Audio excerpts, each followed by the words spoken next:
Good afternoon, everyone. Happy Thursday. One more day, well, half a day until Friday, and the weekend is here. Thank God. Hope you had a great summer. Hope it's good. Hope you had whatever you did, vacation, whatever, relax, whatever. Hope it's a great summer for you. Mine started out good after baseball season ended. Got a lot of things done around here. I wasn't sure if I was going to watch media days because I had a lot of stuff to do. I was like, I'm going to go ahead and watch it. Anything interesting pops up, we'll see what happens. Well, then Hurricane Beryl came along, had a different story, knocked out power for a while, so I've been busy. We got power back eventually, but been busy cleaning up the yard and all the stuff that had messed up around here. So I actually didn't. I think maybe I saw 5 seconds of a media day. So first time I missed media days in quite a few years, but oh well, it is what it is. Anyway, hey, August football season is just right here. I mean, it's right here. Most teams fall practice right now. I would say probably most of them. Maybe some start this weekend, maybe next week. But yeah, fall practice and swing. Things are getting started. Season just a few weeks away. So today what we'll do is we'll go over, we got a few news items, but we're going to go over coaching changes, coaches on the hot seat. Have to say, not my list, just from what I read and see on TV. So if your coach is on the hot seat, you don't think so, don't yell at me. I'm just relaying information. And then we're going to go over ACC conference and AAC conference also, concert previews. Before that, hit that subscribe button so you don't miss anything. Let's go ahead and get started. News. TCU, they have added Dana Holgorsen and Todd Graham to their staff as analyst and advanced scout. Advanced scouts. All right, well. Interesting to see here. How long is Todd Graham going to hang around? He's got quite a reputation of bouncing around from place to place, sometimes only after 1 year. So how long will he stay there in that position? He's been what? Arizona State, Hawaii. Came to Rice for 1 year, and then bolted, took off again. So I don't know. We'll see what happens. Dana Holgorsen, got left go from U of H. He's there at TCU helping them out. Okay, court filing reveals terms of NCAA antitrust lawsuit settlement. Past athletes will share $2.78 billion in damages that the NCAA has agreed to pay. Sets up a new system for revenue sharing and athletes and outlines new roster limits. Schools will be permitted to pay athletes directly. NIL deals. They'll also be able to earn from third-party NIL deals. NCAA has also agreed to remove scholarship limitations. Remember that they implemented, what was that, 95, 96, 97 scholarship limitations to do away with the mega team. Well, the mega team is back. So I don't think you're just going to be like it before because with all the NIL deals and all that, all the transfer stuff going on, I don't think you're going to see, back in the day, you get like Nebraska, Florida State, Miami, we get the top, they get 10 of the best quarterbacks in America and stick them on their team. And that was it. They were there. They couldn't do anything. You're not going to see that anymore with NIL and all that transfer. So the mega team thing from 30 years ago, it's pretty much gone. But they can hand out as many scholarships as they want. Last bit of news, you hear this and you're like, what the hell is your problem? Georgia wide receiver Rara Thomas arrested on family violence charges again. Second time he's been arrested on that since he's been in Athens. They dismissed him from the team. So who knows? I guess they'll, if any Division 2, 3, or junior college wants to take a chance on him, I guess they will. Otherwise, he's probably going to end up in jail looking, I don't know. Just like some type of person who's probably going to end up in jail because he just can't straighten up. So anyway, he's off the Georgia Bulldogs team. All right, so let's go over some of these new coaches here. You may have heard, I'm sure you've heard a lot of them that have gone to new places. Some of them you may not have realized left and went to another place or got hired on somewhere. So we'll go over those. Probably the big one everybody's talking about, Kalen DeBoer to Alabama from Washington. He's got 104-12 record. Alabama's probably going to be under the microscope a lot this year because Saban retiring, Kalen DeBoer comes on. Of course, they want to continue that success. So, yeah. Willie Fitz, man. Remember how good he was at Tulane? He's at U of H down the road here in Houston now. Got a lot of Texas ties here, so that could help him out there. Jonathan Smith left Oregon State, went to Michigan State. John Summerall to Tulane from Troy.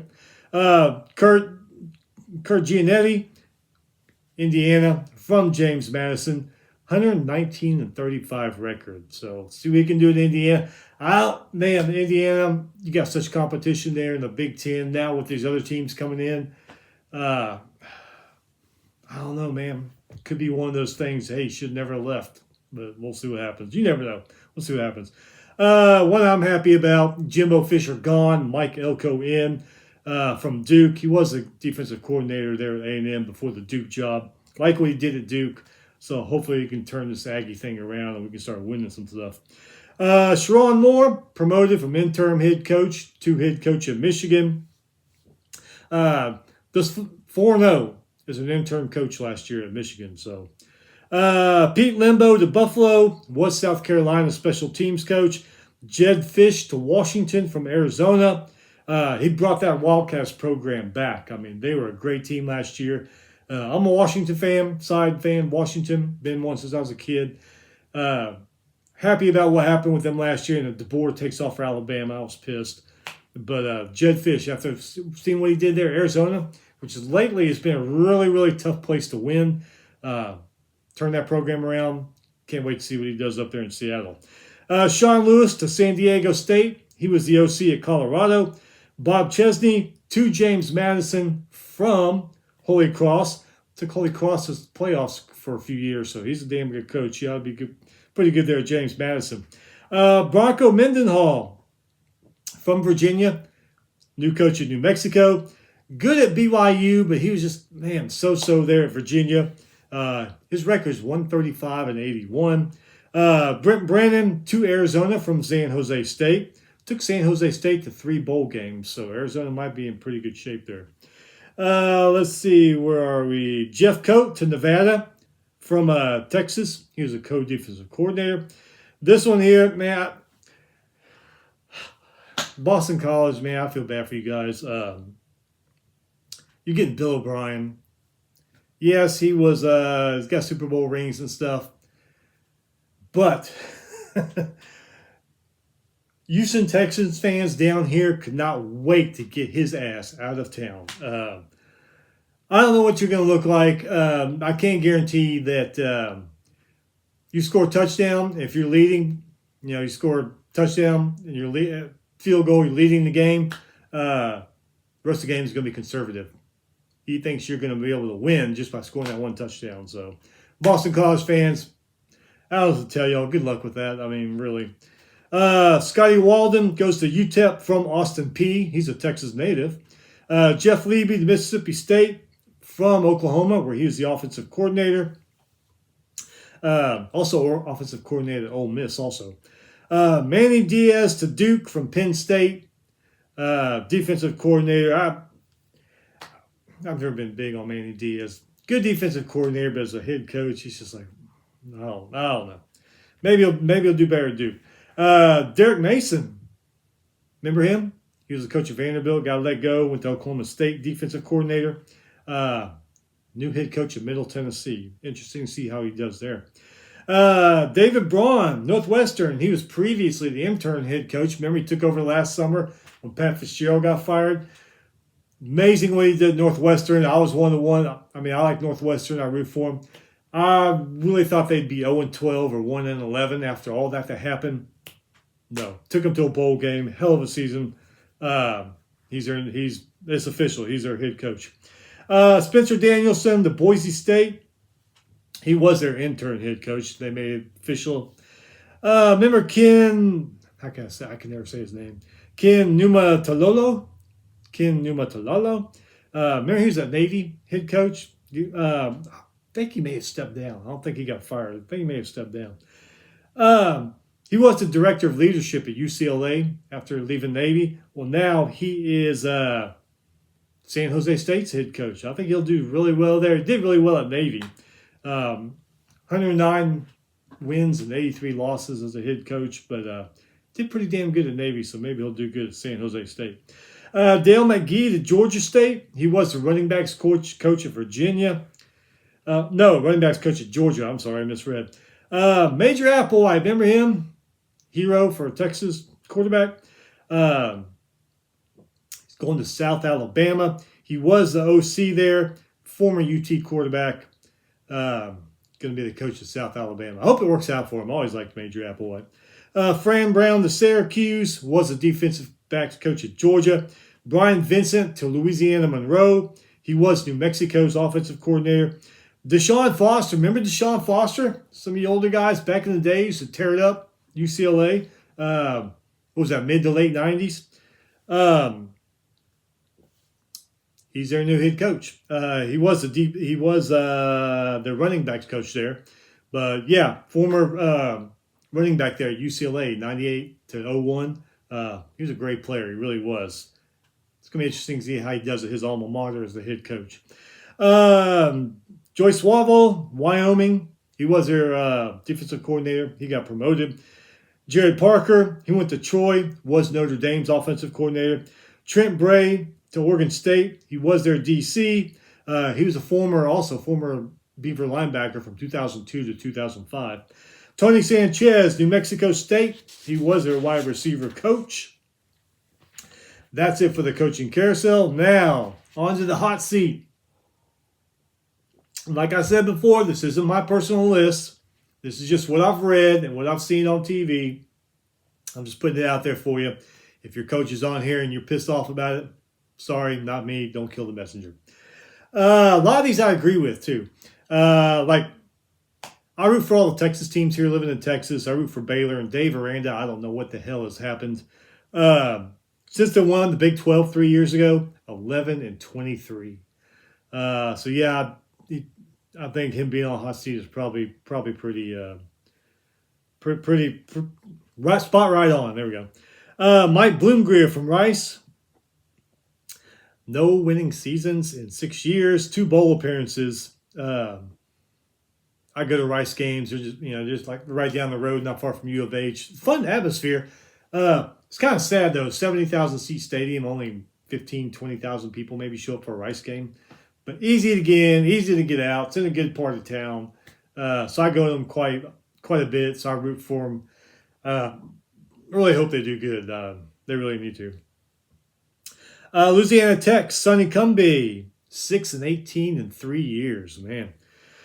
Temple, Stan Drayton, hard place to win at unless it's who won there? Was it Al recently in the recent years? Was it Al Golden that won there? Did good there and then went to Miami and didn't do so good. I think it was Al Golden. Temple though, it's always been kind of a hard place to win. Anyway, he's 3-9, 1-7 in AAC play in 2 years. In fact, Temple's been so bad years ago, the Big East kicked him out. And then when all those teams left the Big East to go to ACC, Miami and Syracuse and Boston College, Vautech and all them, then the Big East calls them back up. Hey, you want to come back? Yeah, we don't have enough teams. So they invited them back. Now they're in the AAC. Southern Miss, Will Hall, 13-24 in 3 seasons. This one here, Billy Napier at Florida. Hasn't really had the success like he had at Louisiana. But remember that first year, was it the very first game, I think? Utah goes down there and they beat the hell out of Utah. And everybody's like, oh, crap, Florida's back. Well, not so much. 11-14, 6-10 in ACC play. They have shown some greatness, though, in some games. Like I said, that Utah game and a couple of other games. But, man, it's just like you just don't know what you're going to get each Florida game.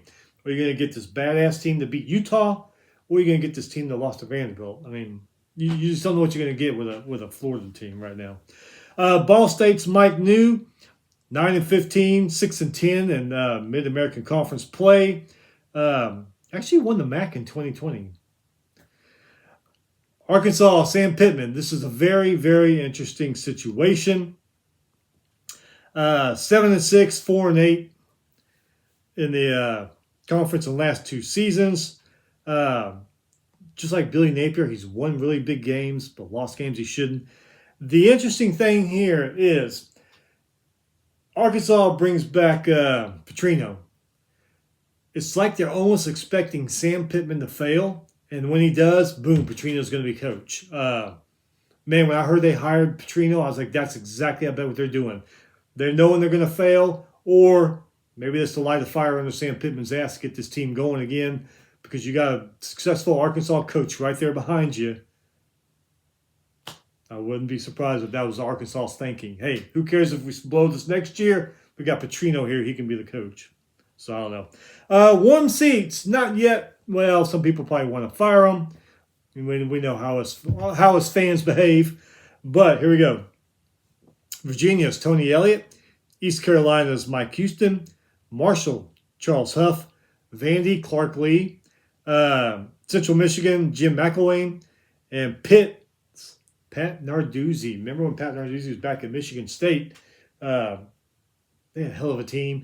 Then he went to Pittsburgh. He has some damn good teams there, but lately, I don't know. So anyway, that's the warm seat. Okay, so going from that, we're going to some standout games coming up this season. Some right off the bat. August 31st, Georgia-Clemson.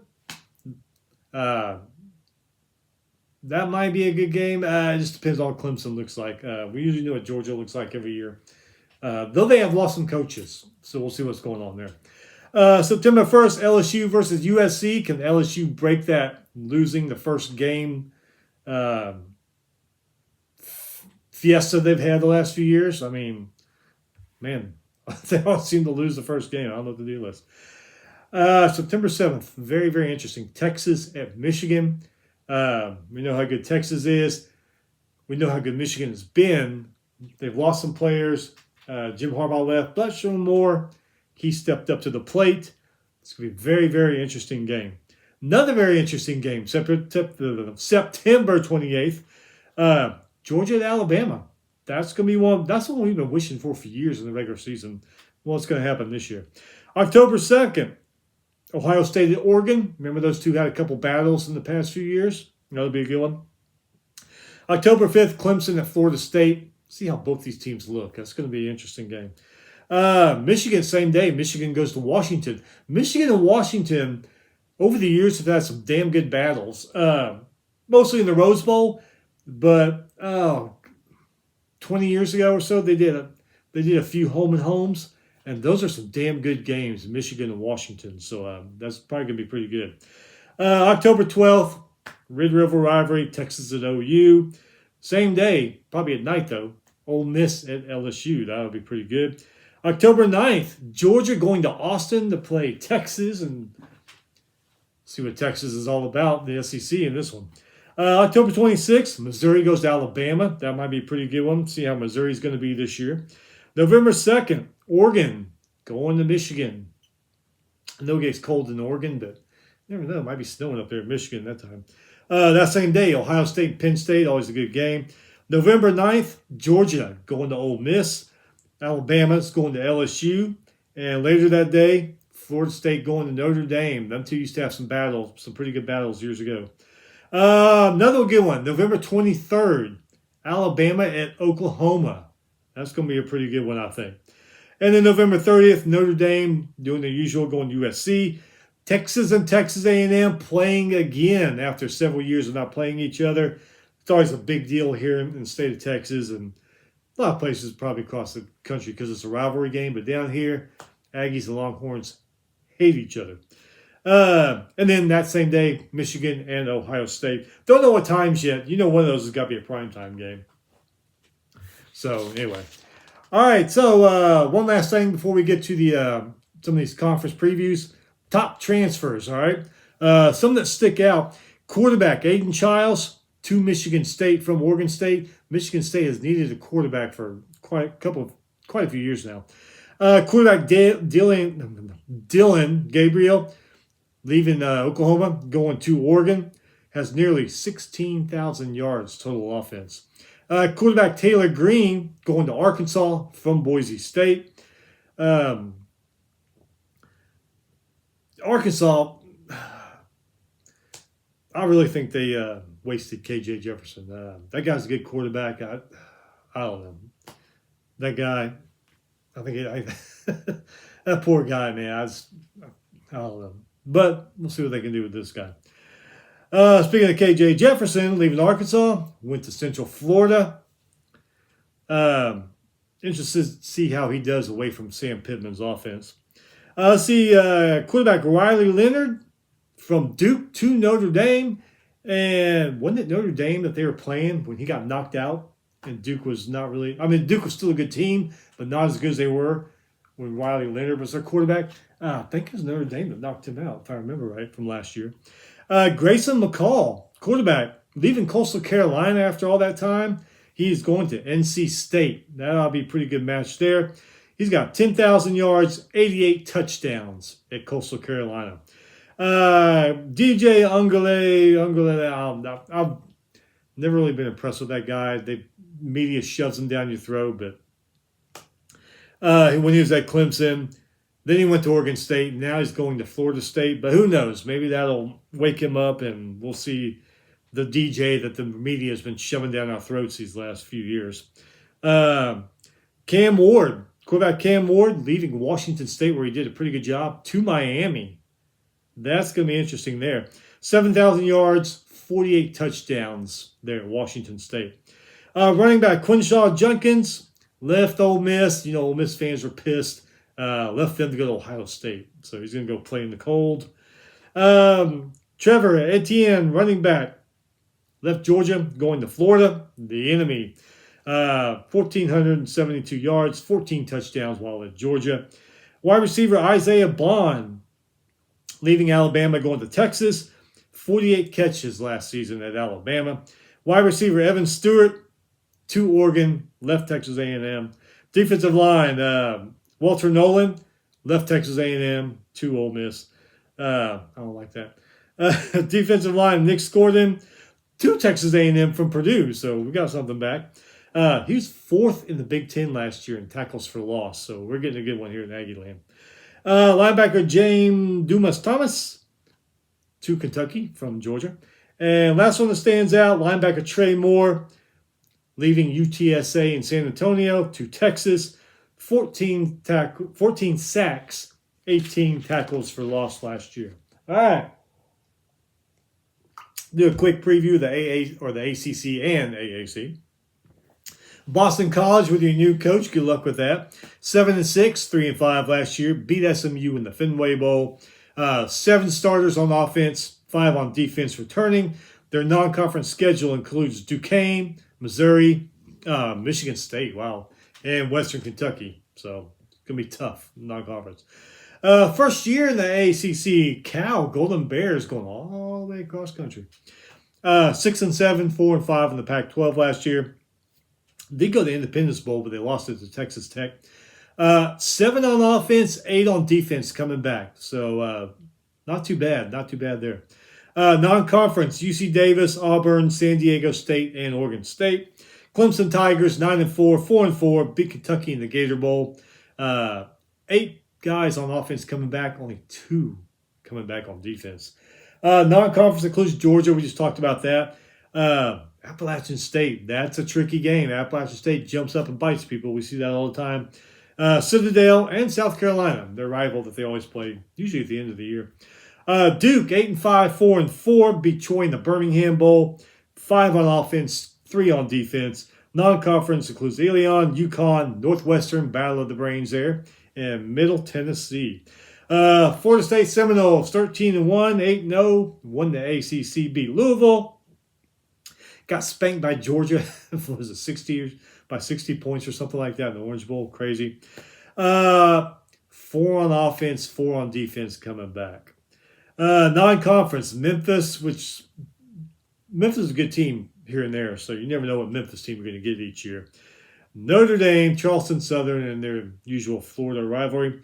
This next team I'm mentioning, Georgia Tech and Georgia Tech Yellow Jackets, next team on the list here. They and Florida State are going to be playing that first weekend in Dublin. So we're going to get a conference game there. Probably start at 11 a.m. But, yeah, that'll be that first Saturday they call Week 0, which is stupid. It's Week 1. But yeah, they're going to be playing Florida State and Georgia Tech. Yellow Jackets 7-6, 5-3, beat UCF in the Gasparilla Bowl.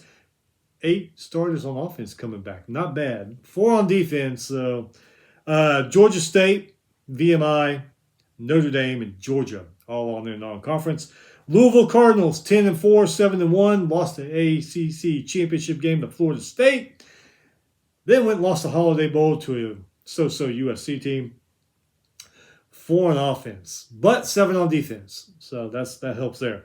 Non-conference includes Austin Peay, Jacksonville State, Notre Dame, and Kentucky. Not too good there. Miami 7-6, 3-5, 5 on offense, 5 on defense. Non-conference Florida, Florida A&M, Ball State, South Florida.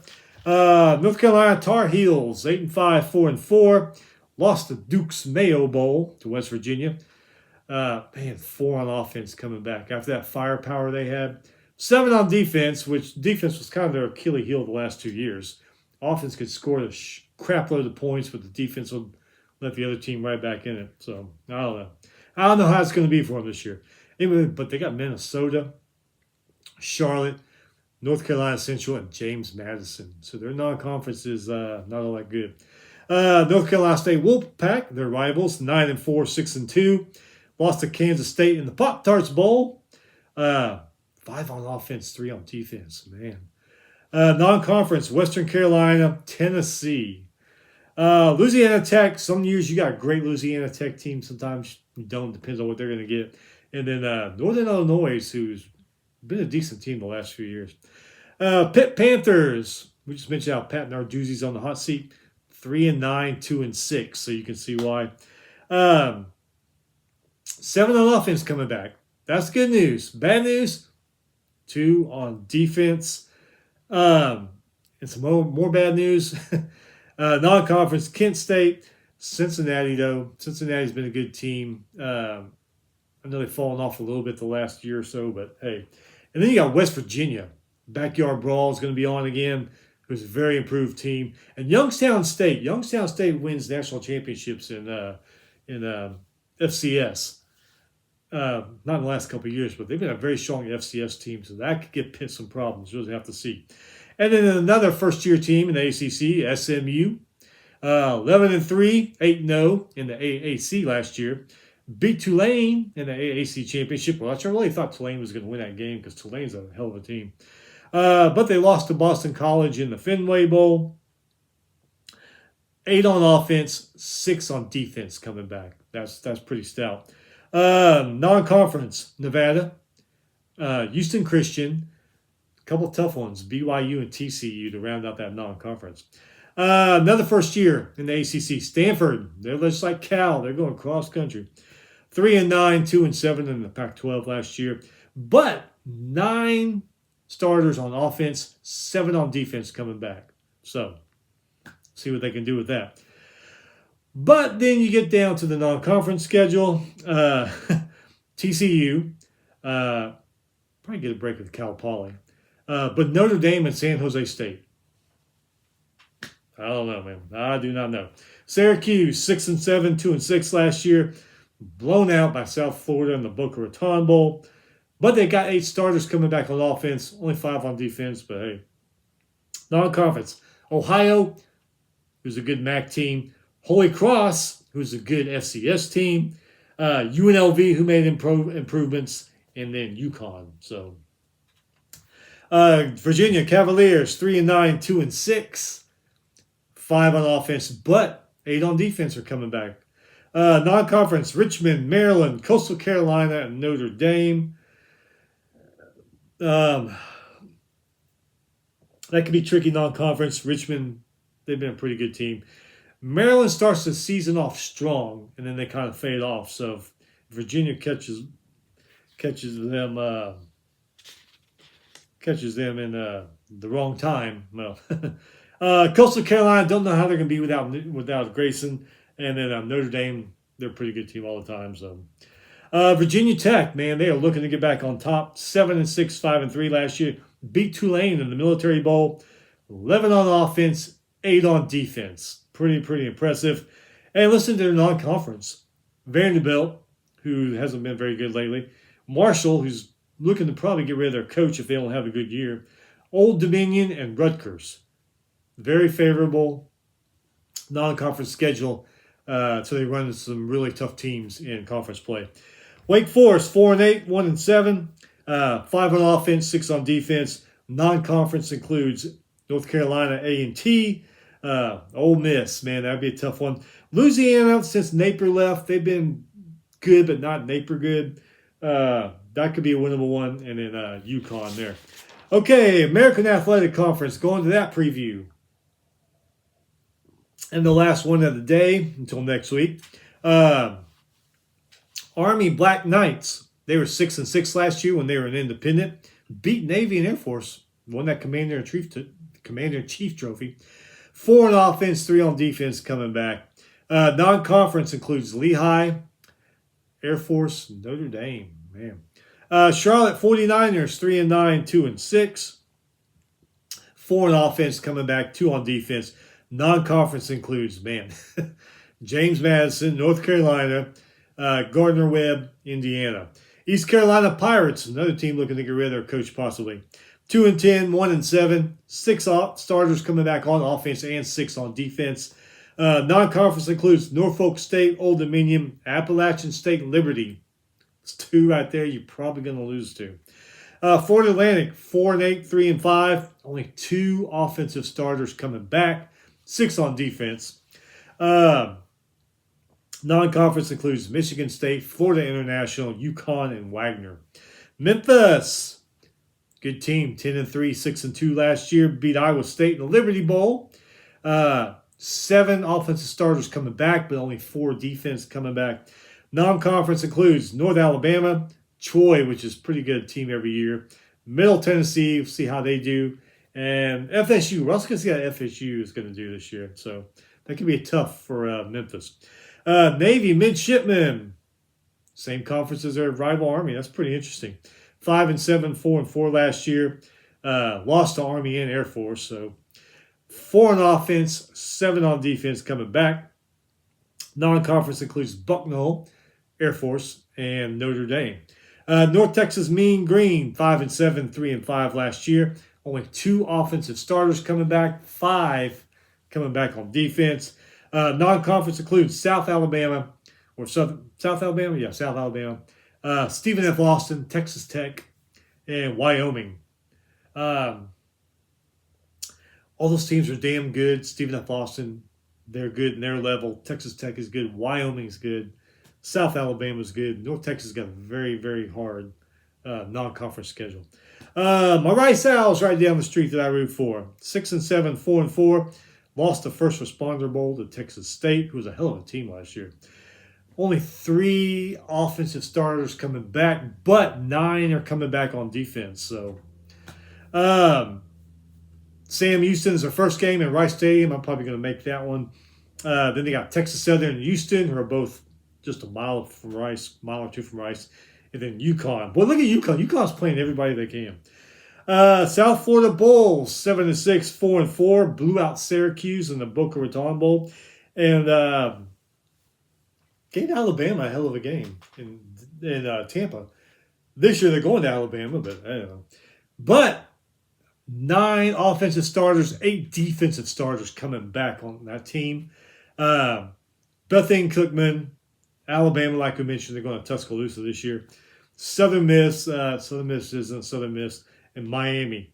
So USF and Alabama and USF and Miami, those might be some pretty damn good games there to keep an eye on. If you don't watch them, keep an eye on them. We mentioned Temple, hard place to win. 3-9, 1-7 last year.